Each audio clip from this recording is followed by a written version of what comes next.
ఏంటి కే అంటే rate constant అనేది టెంపరేచర్ మీద మెకానిజం మీద డిపెండ్ అవుద్దని చెప్పేసాను. కానీ ఇప్పుడు నెక్స్ట్ ఏంటి, ఎలా డిపెండ్ అవుద్ది? నేను మెకానిజం ఫిక్స్ చేసి టెంపరేచర్ డబుల్ చేస్తాను, అప్పుడు రేట్ కాన్స్టెంట్ ఏమవుద్ది? లేదా మెకానిజం ఫిక్స్ చేసి టెంపరేచర్ తగ్గిస్తాను, అప్పుడు రేట్ కాన్స్టెంట్ ఏమవుద్ది? లేదా టెంపరేచర్ ఫిక్స్ చేసి మెకానిజం మారుస్తాను, ఎట్లా మారుస్తానో తర్వాత చూద్దాం. టెంపరేచర్ ఫిక్స్ చేసి మెకానిజం మారుస్తాను, అప్పుడు రేట్ కాన్స్టెంట్ ఏమవుద్ది, ఎట్లా అవుద్ది, ఎందుకు అవుద్ది, ఇవన్నీ ఎక్స్ప్లెయిన్ చేయాలా వద్దా? అవి చెప్పడానికే 2 కాన్సెప్ట్స్ ఉన్నాయి. ఈ 2 చెప్పేసుకుంటే సిలబస్ అయిపోయింది. సిలబస్ అంటే కెమికల్ కైనెటిక్స్ అయిపోయింది.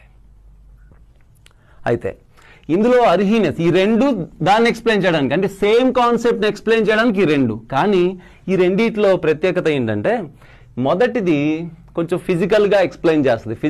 ఫిజికల్ సిగ్నిఫికెన్స్ అంటే సింపుల్గా చెప్పాలంటే మ్యాథమెటికల్గా. ఇక్కడ కే అనేది టెంపరేచర్ మీద మెకానిజం మీద ఎట్లా డిపెండ్ అవుద్దనే కాన్సెప్ట్ని అర్హీనెస్ ఈక్వేషన్ మ్యాథమెటికల్గా ఎక్స్ప్లెయిన్ చేస్తుంది.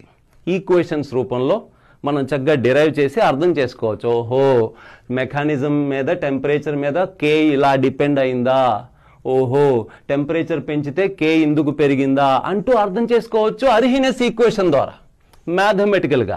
కానీ ఎంత మ్యాథమెటికల్గా అర్థం చేసుకున్నా కూడా ఎక్కడో మన కళ్ళ ముందు జరగవు కదా, ఇవి కంటితో చూడలేం కదా, ఎక్కడో ఒక